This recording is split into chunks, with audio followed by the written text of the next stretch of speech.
इतने सालों बाद मिल रही है हसीना, ऐसे तैयार हो कि वो तुझे देखते का देखता ही रह जाए।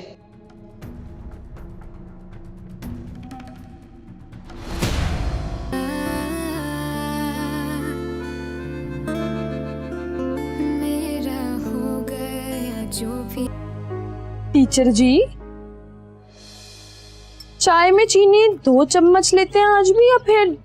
सीना,